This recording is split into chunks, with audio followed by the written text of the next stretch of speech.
गुरु प्यारी साध संगत जी, राधा स्वामी जी। संगत जी, आज का सत्संग मलूक दास महात्मा जी की वाणी के ऊपर है। बहुत ही प्यारा सत्संग है। आइए बड़े प्यार से सुनते हैं और लाभ उठाते हैं जी। वाणी महात्मा मलूक दास जी महाराज साहब जी।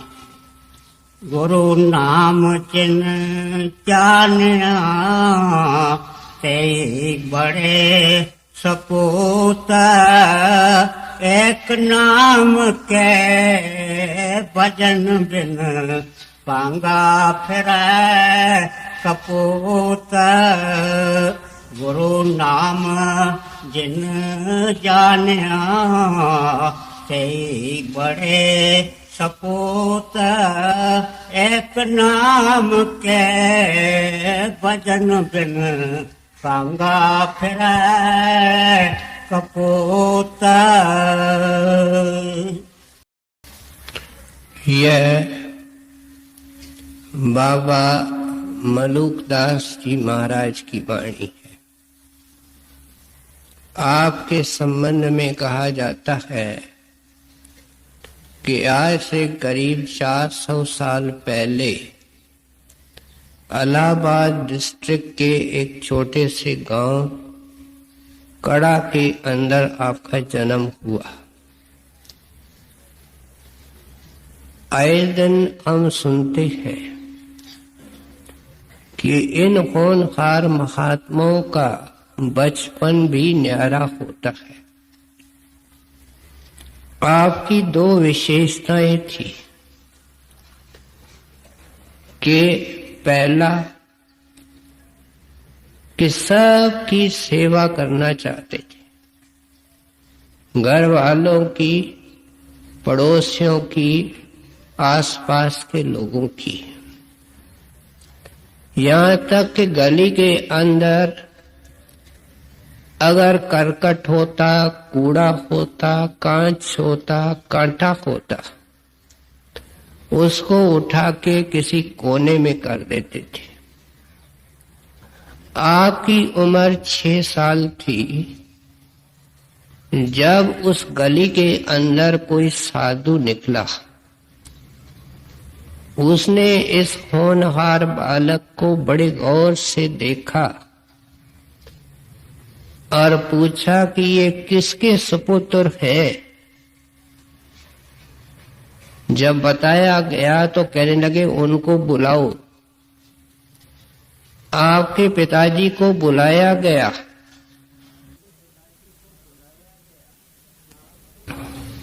आपके पिताजी को बुलाया गया, लेकिन जब उस साधु ने आपके पिताजी को कहा कि भाई ये जो लड़का तेरे घर में आया है, इसको पुत्र भावना से नहीं देखना। मालिक ने एक अनमोल रतन तेरे घर में भेजा है। इनके पिता साहब तो सुन करके ठंडे हो गए और ये मलूक दास जी मुस्कुरा करके वहां से चल दिए। दूसरी इनकी विशेषता थी कि साधु महात्माओं के संगत के बड़े शौकीन थे और साधु सेवी भी थे। एक बार कुछ साधु मिले, बात करने से पता लगा कि कई दिनों से नहीं खाया है। मन में सोचा कि क्या सेवा करे। भंडार घर तो बंद होगा, ताले की चाबी माताजी के पास होगी, वो तो देगी कुछ नहीं। एक साधु साथ में 2 ले आए, उनको भंडार घर के पीछे खड़ा किया। आपने सुराख किया, सींग लगाई, अंदर गए।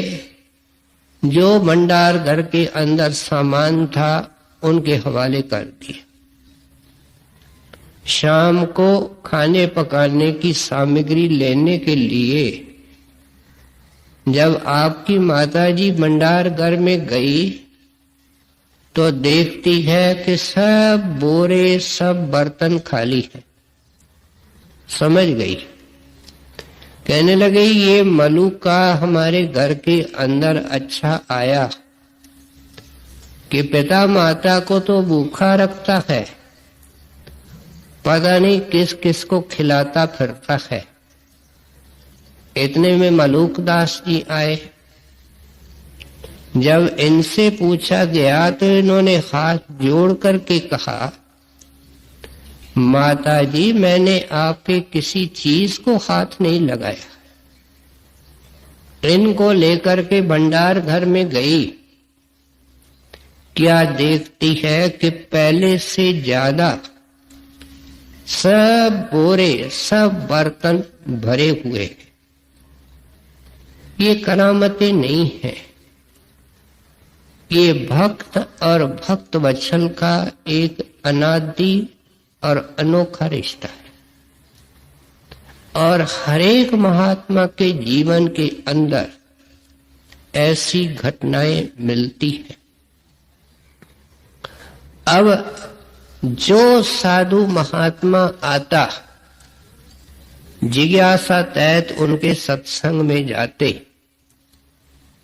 और इनके प्रबल पिछले जन्मों के संस्कार होते हैं, मामूली छिलके, मामूली पर्दे यहाँ उतरते हैं और सूरज रूहानियत का चमकने लगता है।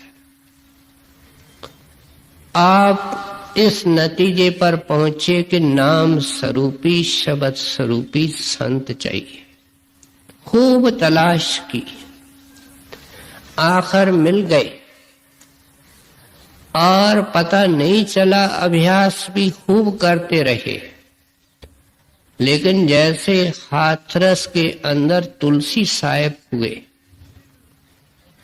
स्वामी जी महाराज को उनसे परमार्थी रोशनी मिली, लेकिन आज तक ये नहीं पता चला कि तुलसी साहिब के गुरुदेव कौन थे, उसका नाम क्या था। बड़ी रिसर्च की गई, लेकिन वाणी के अंदर अपने गुरुदेव की मुक्त कंठ से महिमा की। मलुकदास जी महाराज के गुरुदेव के नाम का पता नहीं चलता, लेकिन उन्होंने इनको पूरा रंग डाला और फिर उनके हुक्म से पता तब चला जब शब्द और नाम का प्रचार करने लगे। अनुरागी अंकुरी जीव आपके चरणों में आए। आपने यूपी के सिवाय अन्य इलाकों के भी दौरे किए, निर्धारित जीवों को चिताया और जाते वक्त ये कल्याणकारी वाणी हमारे लिए छोड़ के गए। अब जब भी हम सत्संग के अंदर आते हैं, किसी न किसी संत महात्मा के वाणी का शब्द सुनते हैं, ध्यान और प्यार से सुनते हैं, तो वे संत मत की शिक्षा खोल करके हमारे सामने रखते हैं।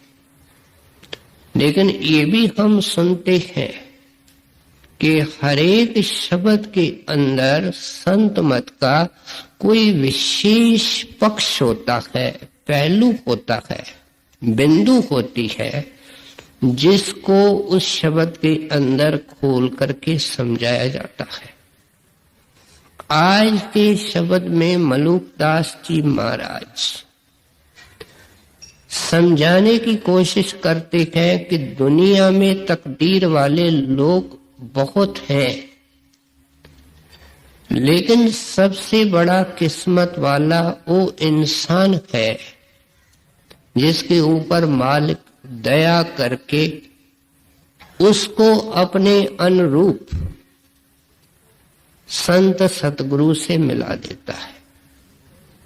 उससे बड़ा कोई किस्मत वाला नहीं है। बड़े महाराज साहब से किसी ने सवाल किया, अर्ज की कि हजूर आपका जन्मदिन, उसके बारे में 2-4 तारीखें बताई जाती है, सही तारीख कौन सी है? महाराज ने कहा इनमें से कोई तारीख सही नहीं है।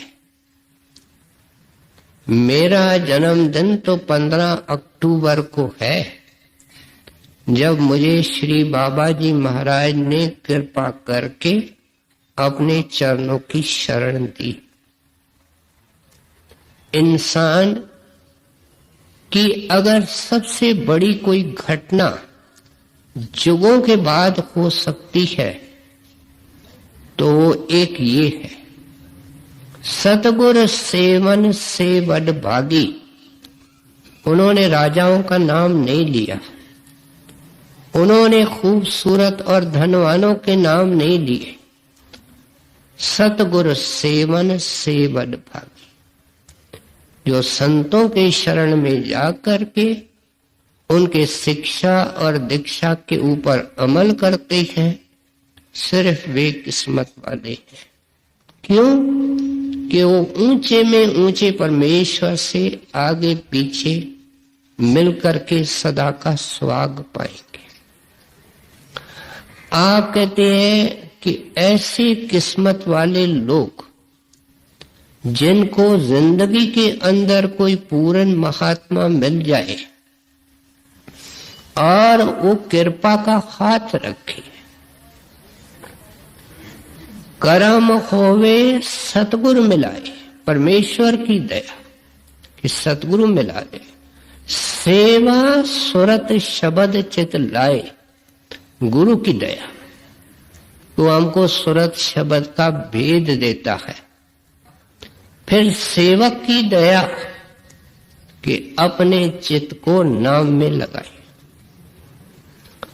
इसलिए आप समझाते हैं कि जब ये सब कुछ हो जाए, आज के शब्द का इससे संबंध है कि मालिक दया करे सतगुरु मिलाए, सतगुरु दीन दयाल कृपा करे, पूरा नाम का भेद देवे।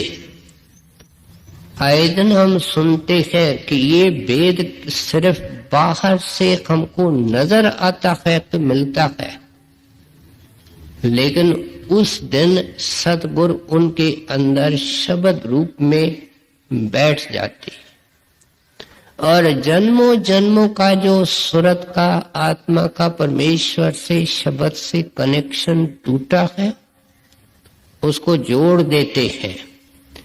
उसके कर्मों की फाइल काल के दफ्तर से ट्रांसफर होकर के संतों के पास आ जाती है जिस वक्त नाम मिलता है। उसके बाद क्योंकि उनकी फाइल उनके पास आती है, सत्संगी के जीवन में जो दुख और सुख घटित होता है वो गुरुदेव के हुक्म के अनुसार होता है। भुगताने वाले, जल्दी ले जाने वाले, हिसाब किताब को खत्म करने वाले वे सुजान पुरुष हैं। अब क्योंकि ये संत महात्मा महान दयाल होते हैं, गुरु नानक साहब ने लिखा मैं नाम के लायक नहीं। बड़े महाराज ये आम कहते थे। कोई बेसत्संगी पूछने आया बड़े महाराज से कि आपने सुबह को नाम दिया फिर शाम को नाम दे रहे, किसी गांव में गए थे, आप किसी अनुरागी को, किसी वैरागी को नाम दीजिए जो नाम का लायक हो। तो महाराज जी ने मुस्कुरा के कहा प्यारे लायक तो मैं भी नहीं हूं। ये संतों की दीनता है, ये संतों की महानता है। इसलिए कहते हैं कि ये महादयाल परम दयाल होते हैं। हमारे खर खोट को, हमारे गुनाहों को, पापों को नहीं देखते हैं, हमारे दुर्कर्म को देखते हैं, हमारे जिज्ञासा को देखते हैं। इसलिए इनके दरबार के अंदर खड़े भी आ जाते हैं, खोटे भी आ जाते हैं। कितने खड़े आते हैं ये हम खुद नजर मार करके अपने अंदर और संगत के अंदर देख सकते। ऐसे तो मैंने अर्ज की खड़ा कोई भी नहीं है, लेकिन जो पिछले जन्म में संतों की संगत करके आए, अभ्यास करके आए और किसी इच्छा ने उनको दुनिया के अंदर लाया है, तो उनका तो जिंदगी के अंदर नाम की कमाई फलदायक होने लगती है। एक बार बड़े महाराज जी को मिलने वालों की कतार लगी हुई थी। प्रबंधक देखता है कि हजूर के पास तो इतना वक्त है नहीं। बड़े महाराज के पास जाकर के हाथ जोड़ करके बेनती करता है। महाराज जी कमरे में कुर्सी पर बैठे, कतार बाहर लगी हुई है कि महाराज जी इतने सारे आदमी है।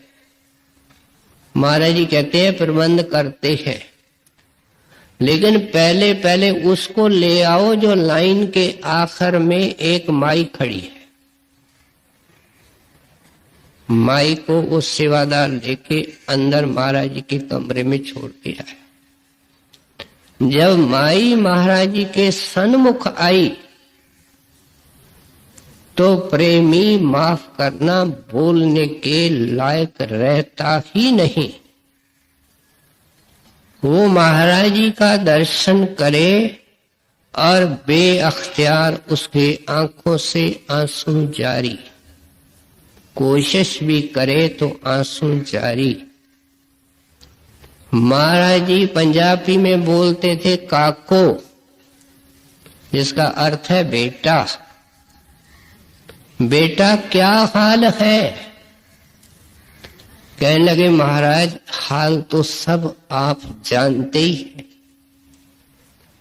महाराज ने कहा मैं तेरे से सुनना चाहता हूं। तब वह गरीब औरत कहती है महाराज मैं तो फलाने गांव में रहने वाली एक गरीब असहाय औरत हूं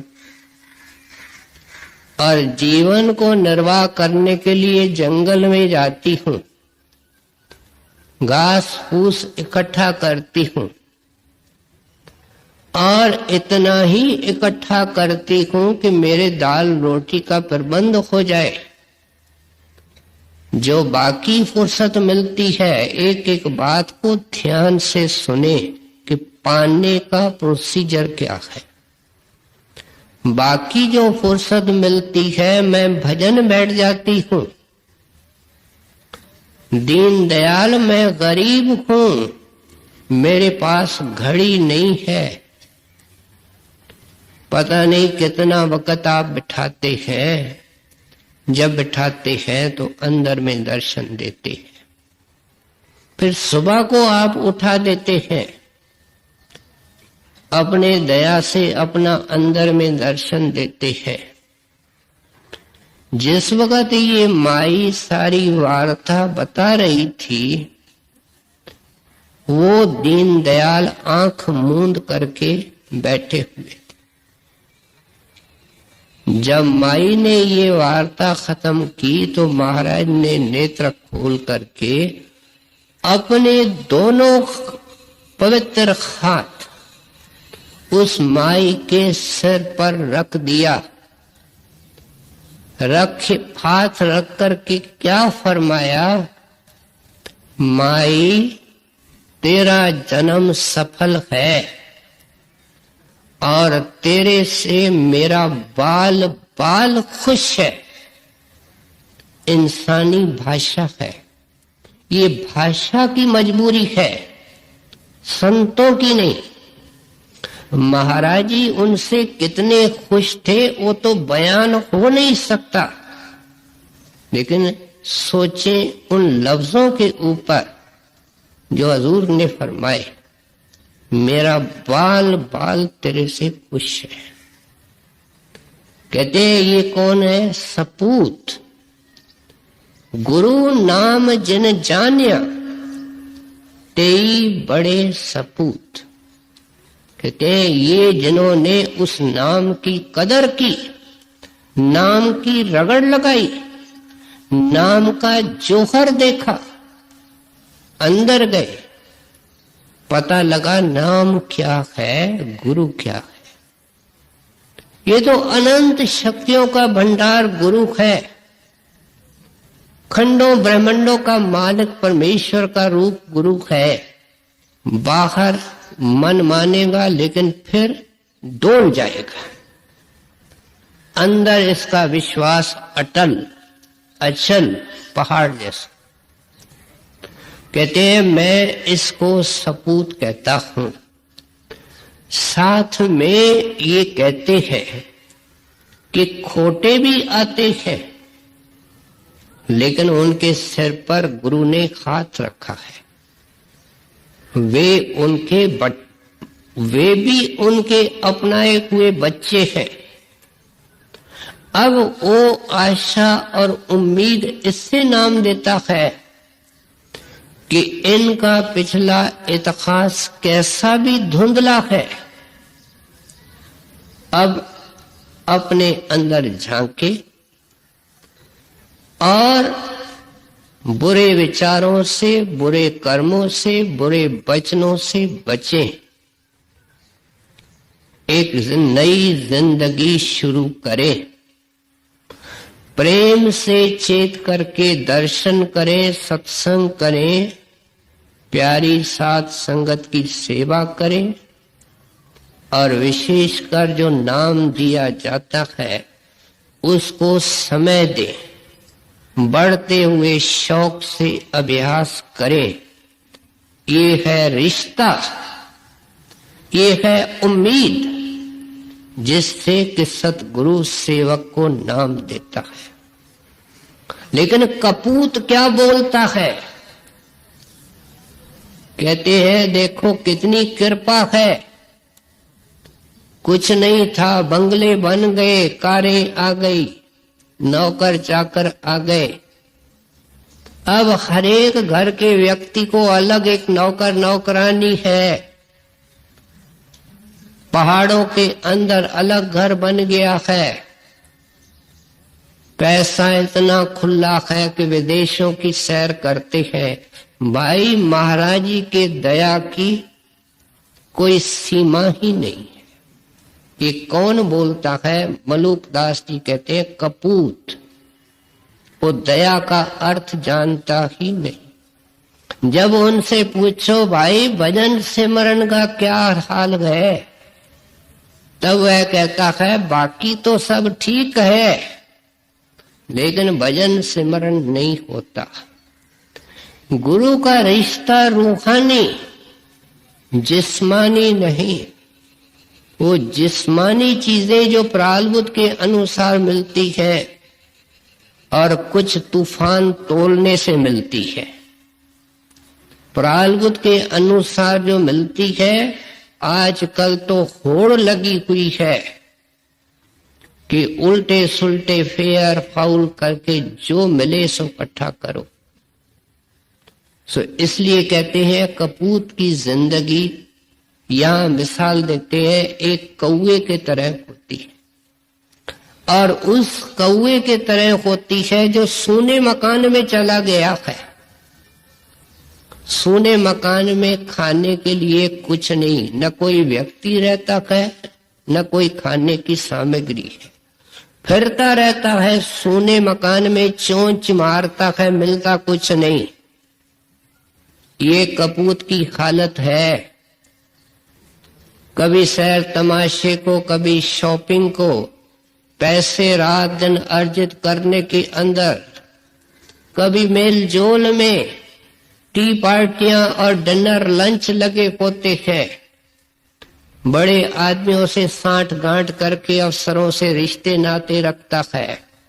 कहता है टेलीफोन करने से मेरा काम हो जाता है। ये हालत इस कपूत की है कि जो कीचड़ इसने कमाई है पिछले जन्मों में, उसको और बढ़ाता है, और नतीजा क्या कि गुरु की चिंता, गुरु की फिक्र बढ़ाता है।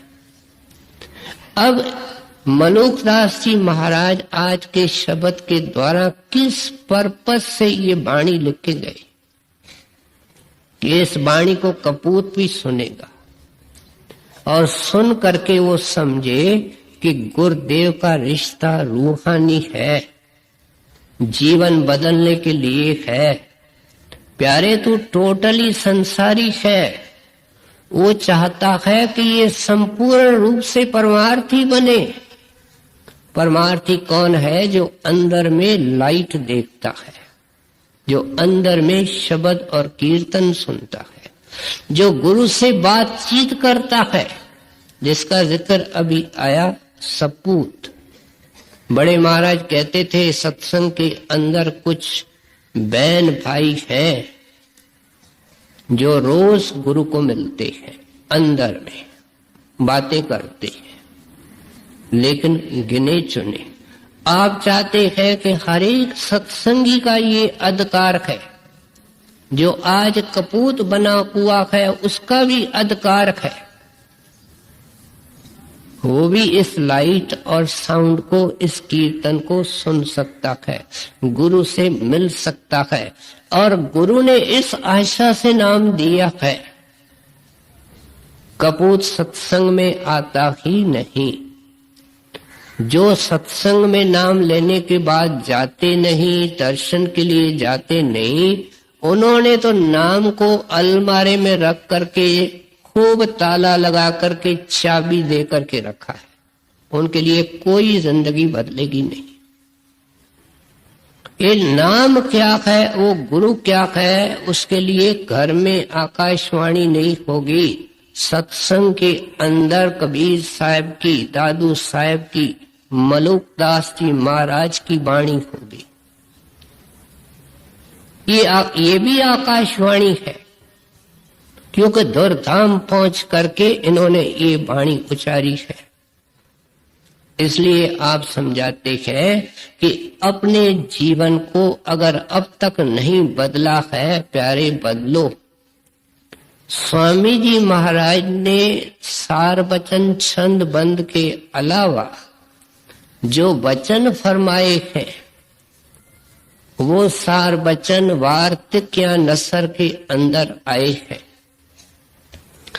उनके आखिरी चैप्टर के अंदर आपने एक महासुंदर चैप्टर लिखा है, और उसमें आप लिखते हैं कि मनमुख और गुरुमुख की पहचान क्या होती है।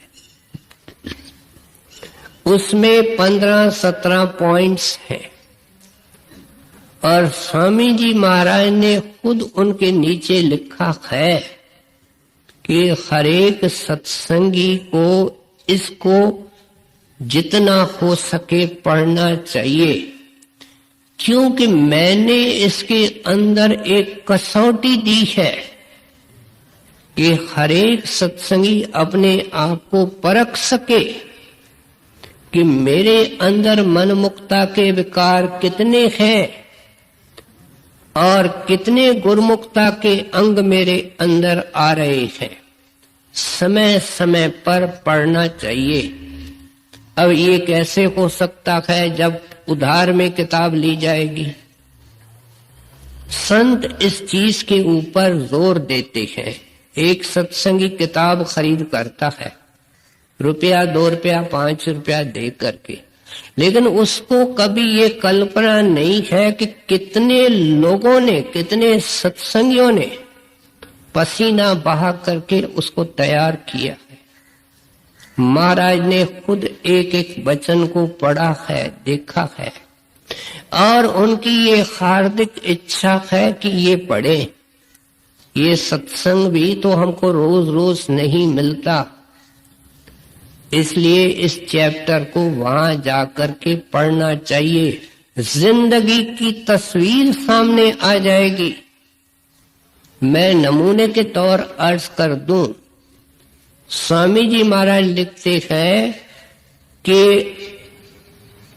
मनमुख जो होता है वो हमेशा औरों से सेवा लेकर के खुश होता है और बड़ा स्वार्थी होता है। हमेशा अंदर तराजू के अंदर तोलता है कि किसका काम करना है, किसका काम नहीं करना है। लेकिन जो गुरुमुख होता है वो गुरु के निमित्त सेवा करता है, बुला देता है, लौट करके उसका एहसान भी नहीं चाहता है, थैंक्स भी नहीं चाहता है। उसकी नजर गुरु के शिक्षा पर होती है, उसके प्रसन्नता पर होती है। मनमुख फालतू बोलता रहता है, चतुर होता है, कपटी होता है और अक्ल बुद्धि की बातें करता है। उधर उधर से सुन करके पढ़ करके बातें करता है और अपने अक्ल की छाप औरों के ऊपर लगाना चाहता है। गुरुमुख खामोश रहता है और गुरु के नाम को सिमरता है। हमेशा अपनी निगाह कमियों पर, अपने कमियों पर रखता है। उन कांटों को हटाने के अंदर लगा होता है। उसको औरों के बारे में सोचने की फुर्सत नहीं मिलती है। मनमुख कपटी और निंदक होता है, अवगुणों को देखता है।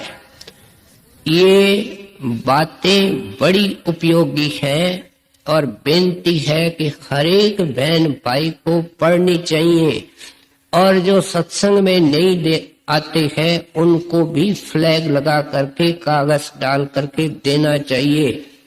अपनी किताब होगी तब तो देगा कि प्यारे इसको पढ़ो। तुम घर में बैठे हो, कितना अपना नुकसान कर रहे हो। ये क्या बोलते हैं महापुरुष, इस महापुरुष ने हमसे क्या लेना है, ये तो देने वाले हैं। इसलिए मलुकदास के इस पहले धोए की भावना ये है कि तुम कैसे भी हो प्यारे, चिंता न करो। अब संतों का नाम मिल गया है। अपने दुनिया की जिम्मेवारियों को निभाते हुए दर्शन के लिए जरूर जाओ। और दर्शन का फल क्या है? ध्यान। ये कोई दर्शन नहीं है कि ये गया, दर्शन करके आया और फिर भुला दिया। नहीं, उस स्वरूप को हरदम सामने रखो। बहन भाई रसोई में रखो, दुकान में रखो, दफ्तर में रखो, फैक्ट्री में रखो। सड़क पर चलते हुए साथ लेकर के चलो। क्या करेगा? उसकी आज्ञा है श्वास श्वास में नाम ले, व्यर्था श्वास न खोए। क्यों? का जानी इस श्वास को, आवन होए कि ना होए। कहते हैं प्यारे, तुम तो स्कीमें बना करके सड़क पर चल रहे हो, लेकिन अगला श्वास निकलेगा? देखे हैं, सुने हैं, कार में कदम रखते संभाला नहीं जाता, लुकमा उठा करके जुबान तक नहीं जाता, मुंह में चिमच पानी का डालते हैं, पानी बाहर आ जाता है। रोज देखते हैं, पढ़ते हैं और फिर भी बेपरवाह है। ये महात्मा जगाने आते, समझाने आते हैं कि प्यारे तुम एक न्यारे इंसान हो। तुम संसारियों के तरफ देख करके नहीं सोच सकते हो कि ये क्या कर रहे हैं, बल्कि संसारी तो इतने अटकली और होशियार होते हैं कि सत्संगी बहन भाई को 2 आंखों से नहीं 4 आंखों से देखते हैं कि ये कैसे रहता है। कहता है मैं राधा स्वामी हूं, इसकी जिंदगी क्या बदली है, वो बड़े बारीकी से इसको देखते हैं। और जब देखते हैं कि इसकी जिंदगी नहीं बदली तो ताना जो मिलता है वो आए दिन हमको पता है। देखा है आपका सत्संगी रिश्वत लेता है, 50 झूठ बोलता है, तूफान तोलता है, माई सत्संग है, बहू को पीटती है, घर से निकाल दिया, हमने ऐसे सत्संग से क्या लेना है, जोर से सवाल करते हैं। ये सब क्या है, कपूत का जो काम है वो गुरु के काम को हानि पहुंचाता है। अगर घर वाला कोई कुत्ता पाल करके दरवाजे के बाहर रखता है और वो किसी को काट देता है, तो जिसको काटता है वो घर वाले के लिए भी तो कुछ बोलता है। इसलिए ताना सत्संग के तरफ जाता है, गुरु के तरफ जाता है। इसको लज्जा आनी चाहिए, अपनी तबाही और सत्संग की बदनामी। इसलिए आप समझाते हैं, प्यारे तुम किस भी हालत के अंदर हो, ये उम्मीदों का मार्ग है, ये आशाओं का मार्ग है, पूरा मददगार तेरे अंग संग है। अभी भी आज से, अब से उसकी शिक्षा, उसकी दीक्षा। शिक्षा नेक पाक पवित्र जीवन, बेदाग जीवन और बढ़ते हुए शौक से हर दम हर श्वास में नाम की कमाई मौजूद है। सरकार नाम देते हुए साफ कहते हैं, जब नाम देते हैं कि इस नाम मिलने से कोई सत्संगी नहीं बना, जब इस नाम की कमाई करोगे, वक़्त दोगे, तो फिर किसी वक़्त सत्संगी बनोगे। क्या इस वक़्त ये कपूत है और गुरु की उम्मीद है कि इसकी रगड़ लगा करके ये सपूत बने। हमारे अंदर जो अवगुण है, मनमुखता के, कपूत के जो अंग है, ये कैसे निकल सकते हैं। इसलिए हम मलूकदास जी महाराज को आगे सुने। गुरु नाम चिन्ह जानिया, ते बड़े सपूत, एक नाम के भजन बिन सांगा फिरै कपूत। गुरु नाम एक रति, पाप के कोट पहाड़, ऐसी महिमा नाम की, जार करे सब छाड़। अब कहते हैं ये बेअक्ल सत्संगी, छोटी बुद्धि रखने वाला, क्या जाने कि गुरु क्या होता है और नाम क्या होता है। ये क्या जाने कि नाम की कमाई के क्या फल होते हैं, क्या इनाम होते हैं, क्या इसका ब्याज मिलता है। बिल्कुल कोरा है, बेखबर। इसलिए मलूकदास जी महाराज हमको मिसाल दे करके इस गलत फहमी से निकालते हैं। जब सत्संगी कहता है, भाई सत्संग में आता हूं, जैसे कि किसी के ऊपर एहसान कर रहा है। अरे भाई सेवा भी करता हूं, सुबह को उठता भी हूं, बैठता भी हूं, लेकिन नजर कुछ नहीं आता है। यहां तक कह देता है कि कुछ फायदा नहीं होता है। इस मूर्ख को समझाने के लिए मलूकदास जी महाराज यहाँ एक बाहर की मिसाल दे रहे। कहते हैं पहाड़ों के अंदर इस वक्त शहर आबाद हैं, जिसको हम हिल स्टेशन कहते हैं। मसूरी है, शिमला है, डलहौसी है, कुल्लू है, अनेक ऐसी हिल स्टेशन हैं। वहां कोई शहर नहीं था, सिर्फ पहाड़ थे। लेकिन फिर बारूद की सुरंगें डाली गई, डायनामाइट की। मलूकदास तो अपने जमाने की 400 साल पहले की बात कर रहे हैं, और उनसे उनका विस्फोट किया गया पहाड़ों का। कहते हैं वो जो डायनामाइट या बारूद होता है वो रत्ती भर होता है, और टेक्निक से पहाड़ों के बीच में रखा जाता है। दूर से उसको इग्नाइट किया जाता है। जब उसका विस्फोट होता है तो पहाड़ नीचे से टुकड़े टुकड़े होकर के अलग हो जाते, और फिर उनके बीच में सड़कें बनाई जाती है। पुष्कर की सड़कें ऐसी नहीं थी, ये विस्फोट से बनाई गई है। अबू रोड में जाओ, उनकी सड़कें ऐसी हैं। कहते हैं देखो एक रत्ती भर डायनामाइट है, इतने बड़े पहाड़ों को उड़ा करके टुकड़े कर देता है। ऐ मूर्ख अज्ञानी सत्संगी, तुमने नाम को क्या समझा है? नाम की रति क्या कर सकती है? 1 मिनट का बैठना क्या मतलब रखता है? और गुरु की शिक्षा है कि 2-3 घंटे बैठो। प्यारे, गुनाहों के और कर्मों के पहाड़ कहाँ है? तेरे अंदर है, और इनका विस्फोट भी अंदर होगा। इसलिए अंतर्मुख नाम की कमाई करने से बहुत सारे कर्म छड़ जाते हैं, खत्म हो जाते हैं। अब क्योंकि अंदर ही बारूद है, अंदर ही विस्फोट है, अंदर ही पहाड़ टूटते हैं, ये बाहर बैठ करके बोलता क्या है कि कोई फायदा नहीं हो रहा है। और हम मलूकदास को सही माने कि ऐसे मूर्ख को सही माने? कहते हैं जैसे एक रत्ती होती है बारूद की, वो इतने बड़े पहाड़ों को नष्ट कर देती है। प्यारे, नाम की कणी पता नहीं कितनी ताकत रखती है, शक्ति रखती है। बड़े महाराज जी मिल रहे थे ऑफिस में। ऑफिस कहाँ था? जहां आज बड़े महाराज साहब के कोठी के आगे बरामदा है। कोई नई सेक्रेटरीट वगैरह उस वक्त नहीं बनी थी। वहीं हमने देखी कतारें लगती थी, मिलने वाले आते थे। अब आते थे, अपनी अर्ज करके चले जाते थे। सेवादार खड़ा रहता है, हटाता रहता है।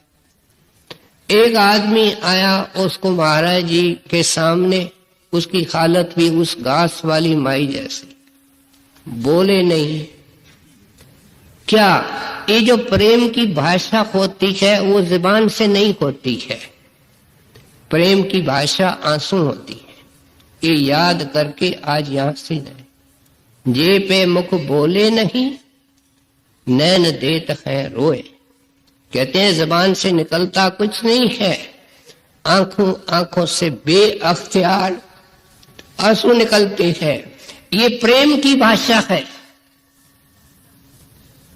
महाराज जी मजबूर होकर के पूछते हैं, भाई बोल क्या बोलना है?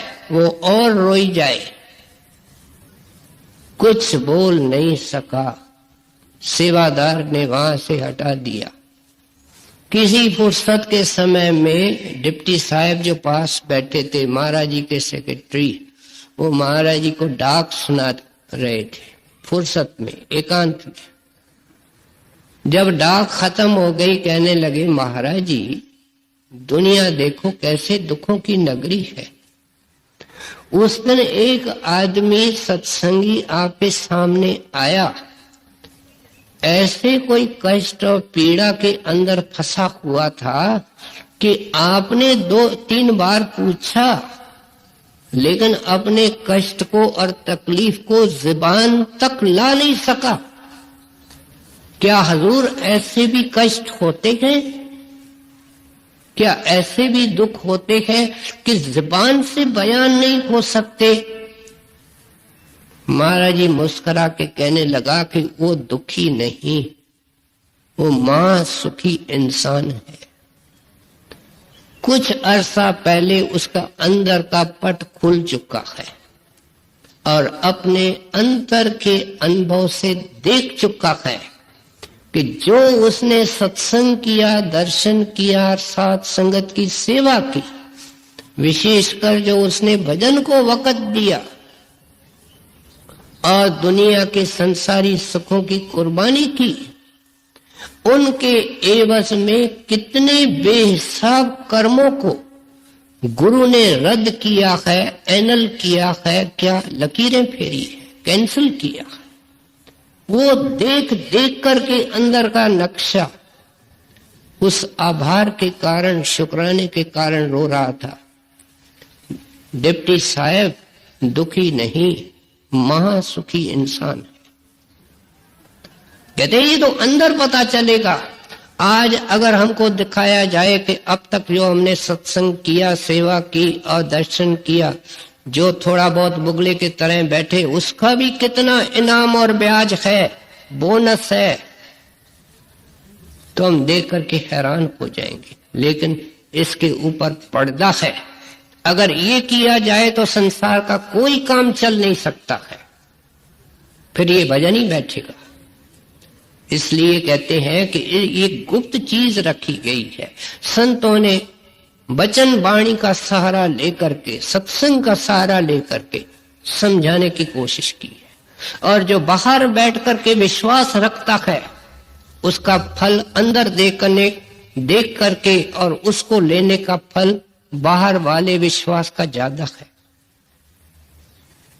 इसलिए कहते हैं कि भाई विश्वास रखो कि तुम्हारे को बड़ी उत्तम चीज मिली है, एक बड़ा महान मददगार मिला है, जो इस इंतजार में है कि तेरे कर्मों की रुकावटें सब खत्म हो जाएं, पहाड़ टूट जाए, रास्ता निकल आवे, तुम उन हिल स्टेशंस की ऊपर के खंडों ब्रह्मांडों की सैर करो जहां के तुमको अब रहने वाला बना दिया है। उसने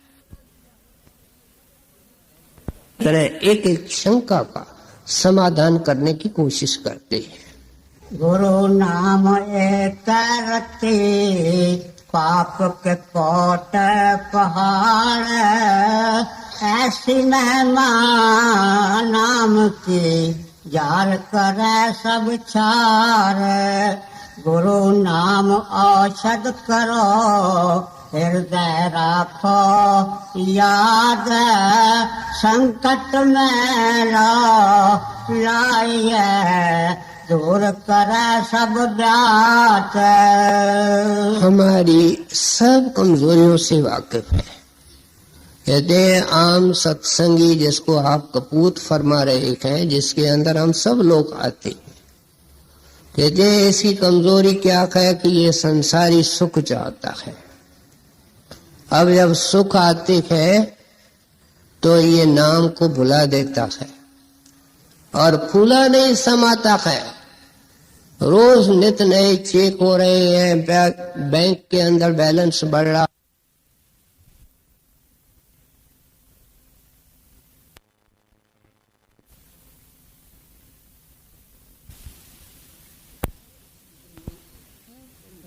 सब कमजोरियों से वाकिफ है।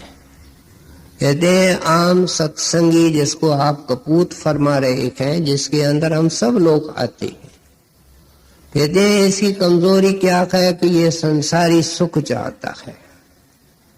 अब जब सुख आते हैं तो ये नाम को भुला देता है और फूला नहीं समाता है। रोज नित नए चेक हो रहे हैं, बैंक के अंदर बैलेंस बढ़ रहा है, डिपॉजिट्स बढ़ रही है, इज्जत बढ़ रही है, टेलीफोन आ रहे हैं, कारें आ रही है। ये सुख में बिल्कुल टोटली नाम को भूल जाता है। शादी है, 1-2 महीना भजन अलमारे के अंदर बंद है, गमी है तो भी बंद है। कहते हैं जो सुख के अंदर फूल जाता है, फैल जाता है, वो दुख के अंदर व्याकुल जरूर होगा, ये लाजमी है। दोनों बातें जुड़ी हुई है।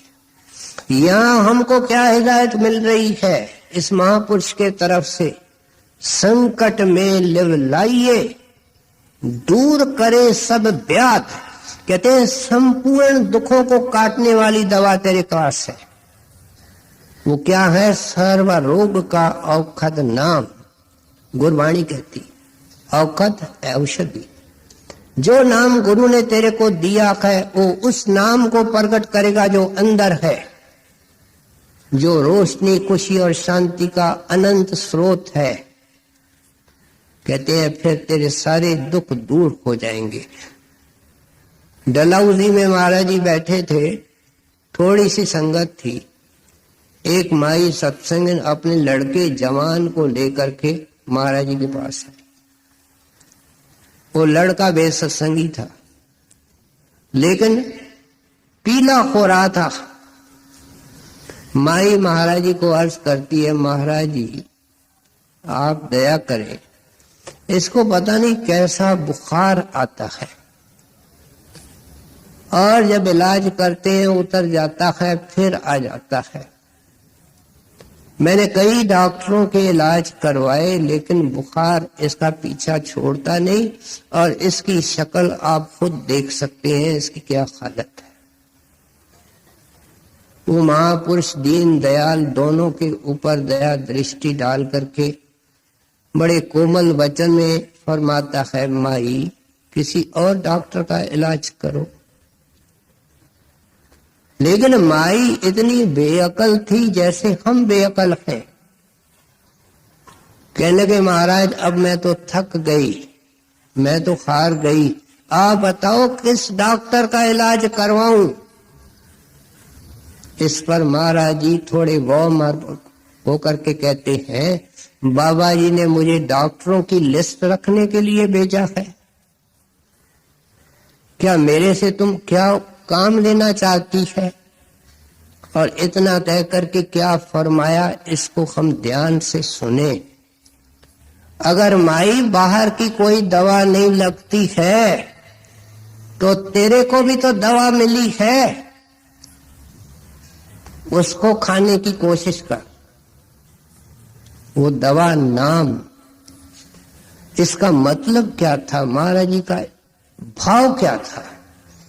क्या ये माई बेहाल हो रही है, व्याकुल हो रही है, क्योंकि नाम की कमाई नहीं करती है। और अगर ये दवा रगड़ करके खाएगी तो ये देश से विदेश होगी, ये इसका बेटा, इसका पराया, इसके लिए पराया हो जाएगा। जिस मोह के कारण ये व्याकुल हो रही है, उस मोह के दायरे से ऊपर निकल जाएगी। कहते हैं इसलिए प्यारे सत्संगी तुम भी हिम्मत रखो कि वो अवस्था किसी स्टेज में आएगी, लेकिन तुम नाम की शुरुआत करोगे तब तो आएगी। कहते हैं तुम सुख के अंदर जब वक्त देना शुरू करोगे तो ऐसा वो अभ्यास परिपक्व हो जाएगा कि दुख के अंदर भी जारी रहेगा। सत्संगी कभी कभी इस चीज को मानने से इनकार करता है। सिर दर्द है, फटा जा रहा है दर्द के कारण, 102 बुखार चढ़ा हुआ है, आप कहते हैं नाम जपा जा सकता है। संत जोर दे करके कहते हैं हाँ जपा जा सकता है। बाहर की मिसाल को देखो कि एक बालक को जो 1-2 साल का है, उसको बुखार हुए, मजबूर हो गए, चारपाई पर पड़ा रहे, तो क्या माँ के लिए उसका प्यार कम हो जाता है? बल्कि उसका प्यार बढ़ जाता है। माता को चारपाई से उठने नहीं देता है, पकड़ के रखता है।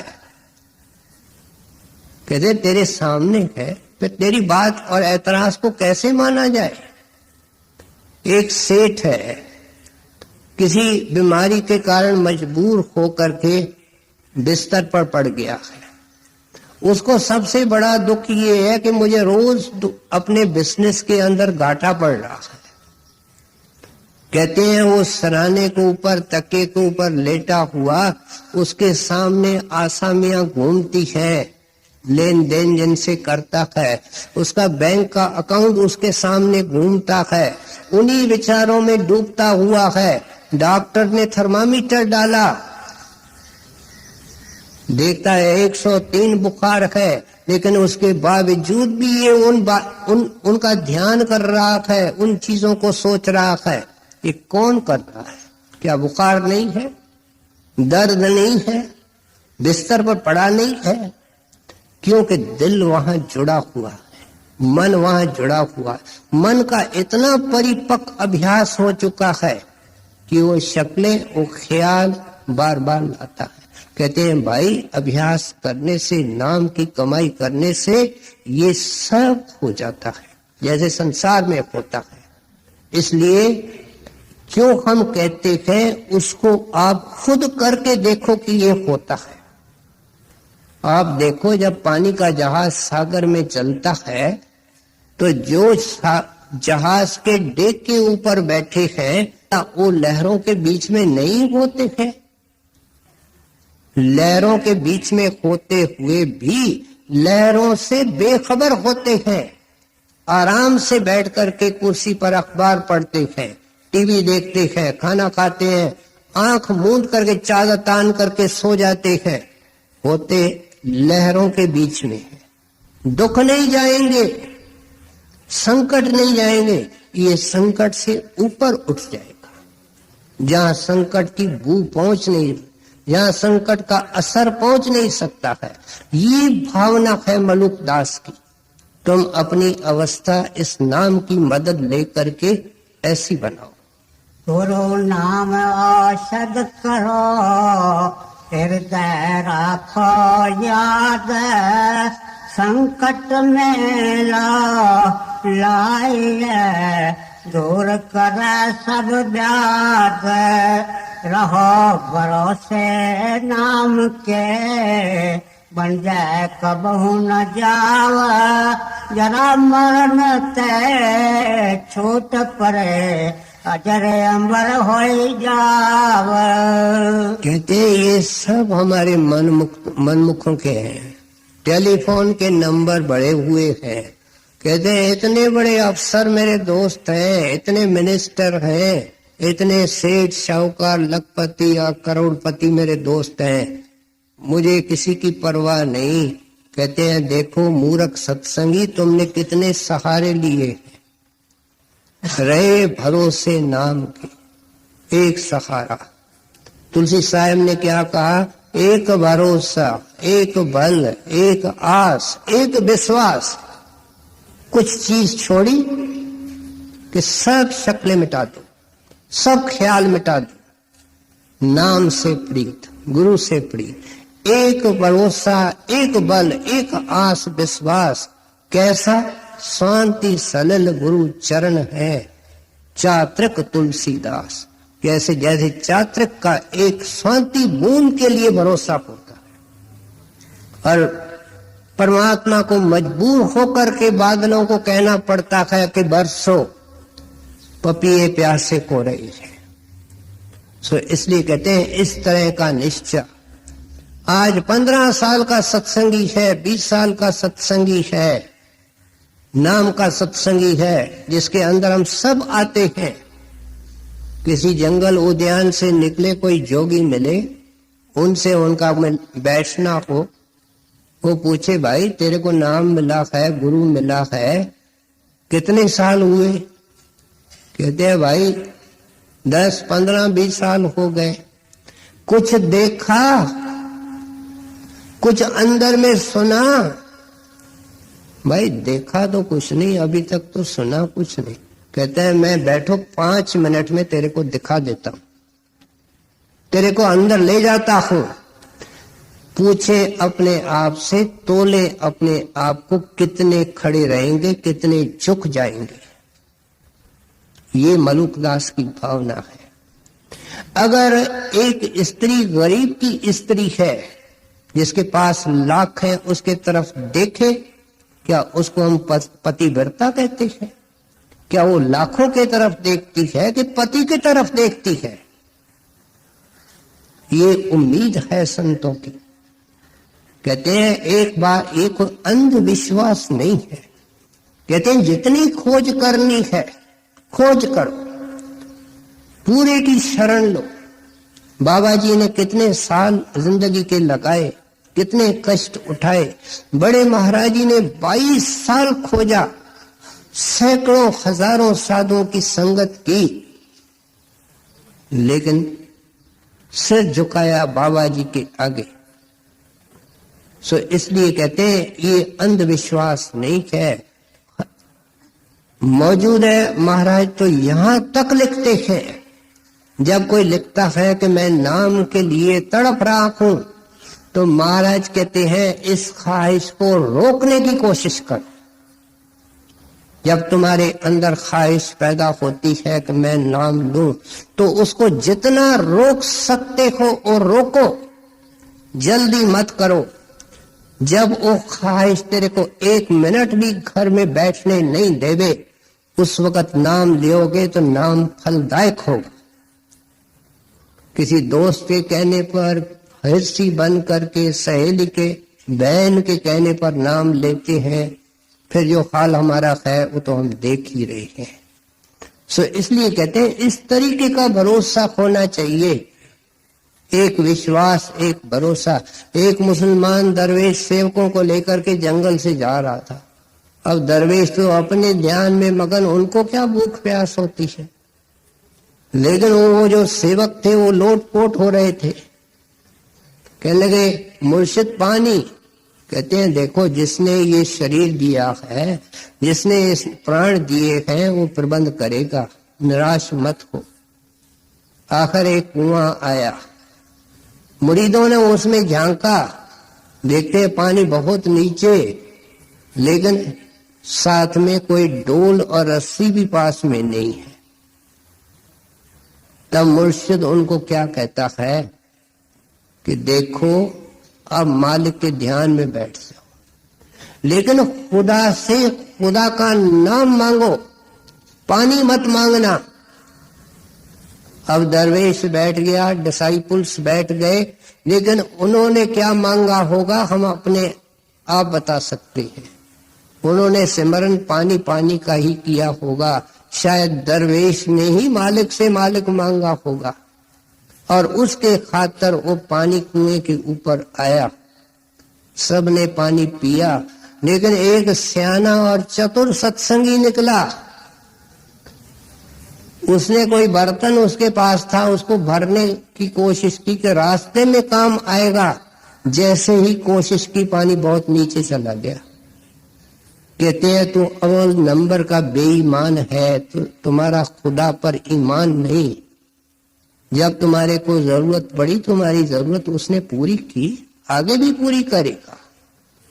कहते हैं इस तरह का भरोसा जो रखता है वो अजर अमर अटल हो जाता है, क्योंकि नाम अजर अमर अटल है। उससे मिलकर के वो भी ऐसा हो जाता है।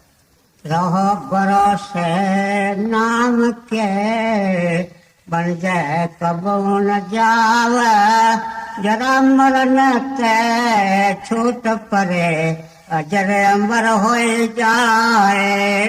जो तेरे कट प्रेम है तो कह के न सुनाव, अंतर जामी जान है, अंतर्गत का पाव। अब यहाँ केवल आयत हम सुनते हैं, प्रेम का जिक्र है। घास वाली माई के अंदर प्रेम था, जिसने अंदर लकीरें देखी थी कि जो गुरुजी ने कर्मों के ऊपर फेरी, वो भी उसने अंदर देखा था। उन लोगों के आंसू तो केवल बाहर की निशानी थी। इसलिए कहते हैं कि जिस वक्त तुम इन असूलों के ऊपर चल करके इस तरह बढ़ते हुए शौक से नाम की कमाई करोगे। कहते हैं हजूर महाराज फरमाया करते थे कि दुनिया इधर की उधर हो जाए, जिसको नाम मिला है उसके वजन का नागा नहीं होना चाहिए।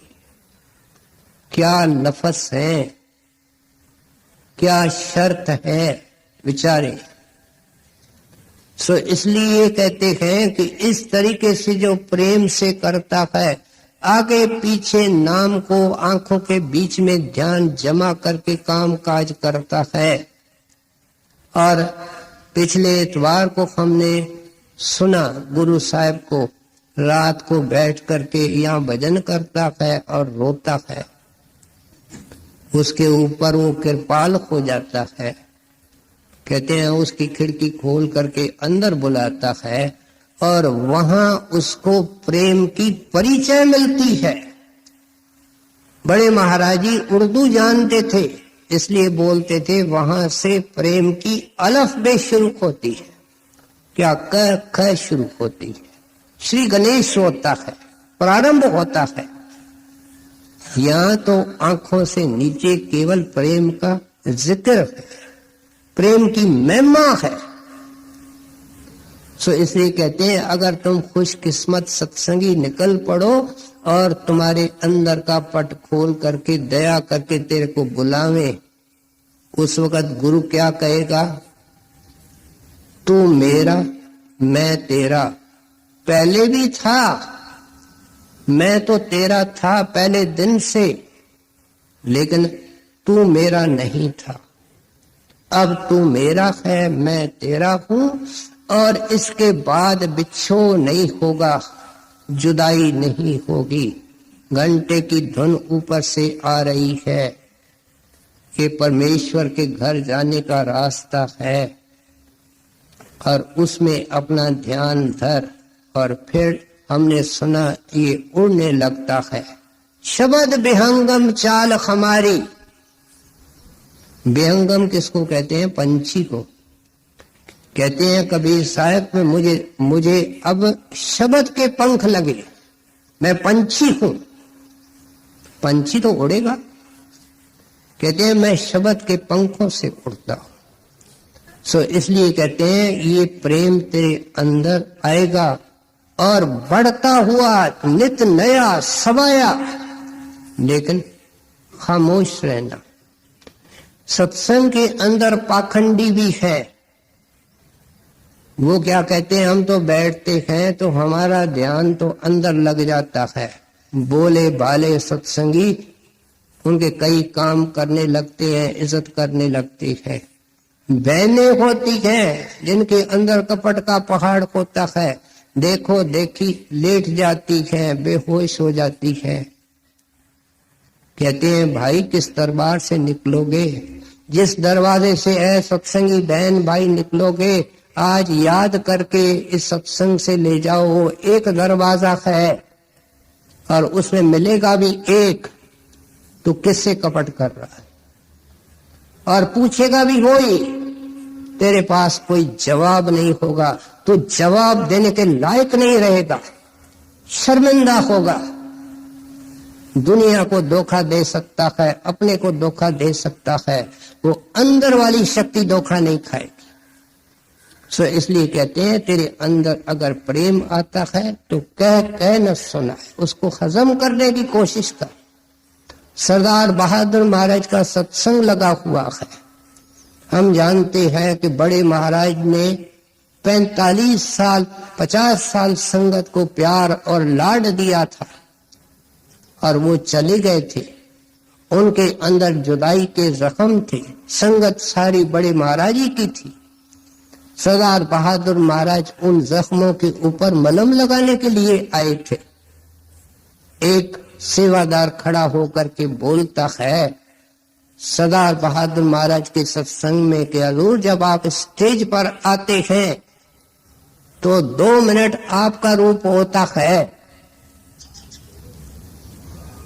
बाद में वह बड़े महाराजी के स्वरूप में बदल जाता है।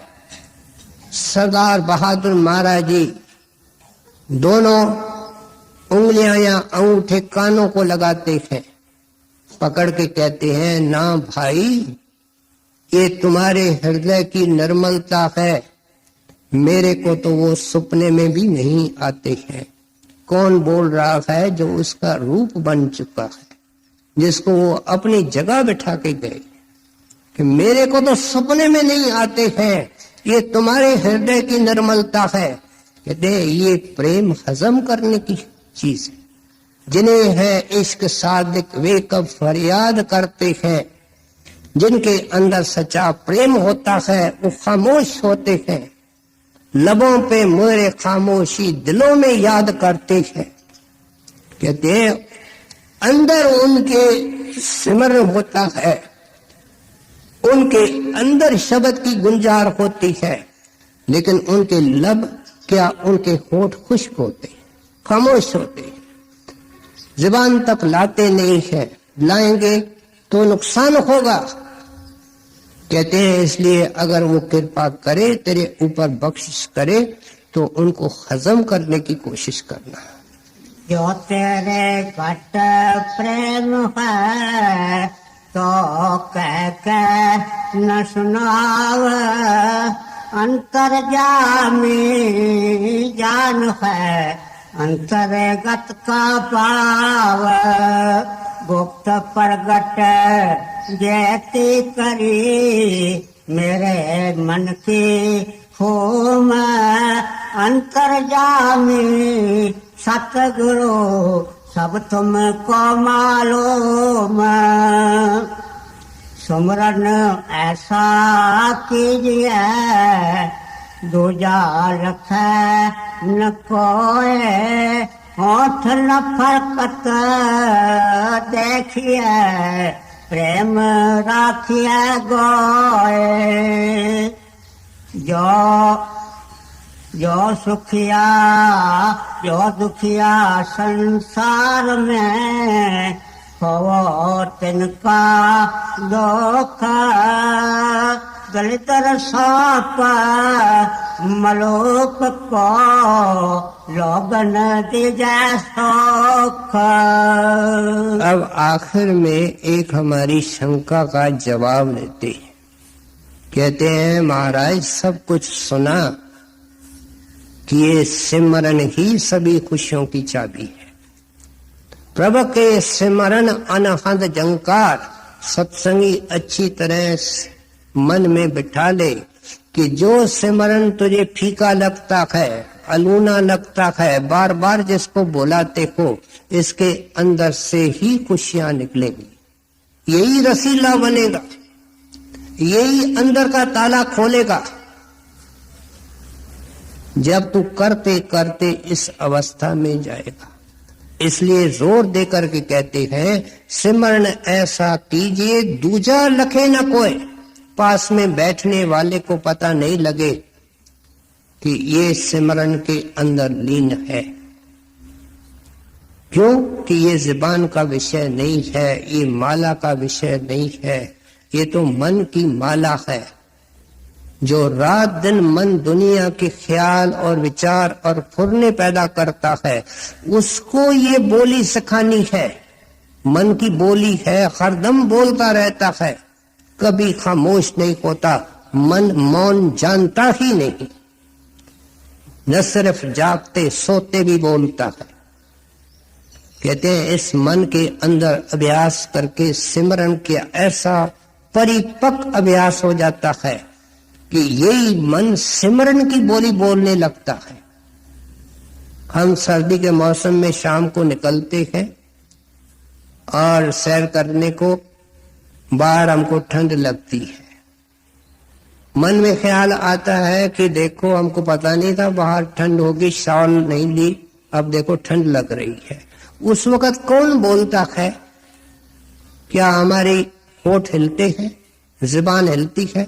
मन एक ख्याल और संकल्प अंदर से करता है और उसकी भाषा है। भाषा क्या है कि पता नहीं था कि सर्दी है, नहीं तो शॉल लेकर के निकलता। कहते हैं ये मन की बोली है, तरह तरह की बातें करता है, लेकिन है सारी संसारी। अब तुमको परमार्थी बोली सिखाई गई है, वो नाम का जपना है। वो मन के ऊपर चढ़ाएगा तो सुखों के दरवाजे खुलेंगे। वो सिमरन मालिक का है। नाम जो सतगुरु देता है वो अंदर के धनियों के नाम है, लेकिन आखिरी नाम क्या है? सतपुरुष का। उनका इष्ट सतपुरुष है। ये तो रास्ते के धनी हैं, इनके देशों से निकलना है। इसलिए जब इस नाम की एक मश्क लगाता है, अभ्यास करता है, वो अंदर की शक्तियां इसके तरफ ध्यान देती है और वो क्या करेगी?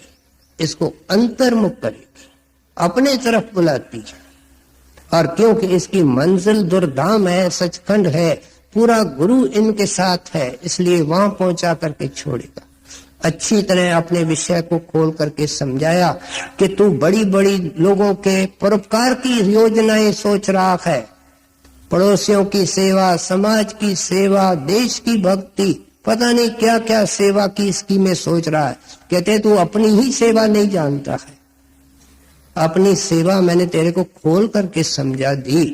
जब ये सेवा करेगा लोकन दीजिए सुख। कहते हैं फिर जिसके पास बैठेगा उसको शांति मिलेगी। बर्फ क्या करेगी? ठंडक देगी। आग क्या करेगी? सेक देगी। हमारे अंदर आशा तृष्णा की गर्मी है, जिसके पास बैठते हैं उसको आग लगा करके उठते हैं। जो हमारे पास बैठता है वो हमारे साथ आग शेयर करता है। कहते हैं ऐसा प्रेमी क्या करेगा? कहते हैं वो सुखी हो चुका है, सुख को रेडिएट करेगा, सुख की बात करेगा। भाई गुरु, भाई नाम, इसके सिवाय सब झूठ है, धोखा है। उसके मुख से यही निकलेगा।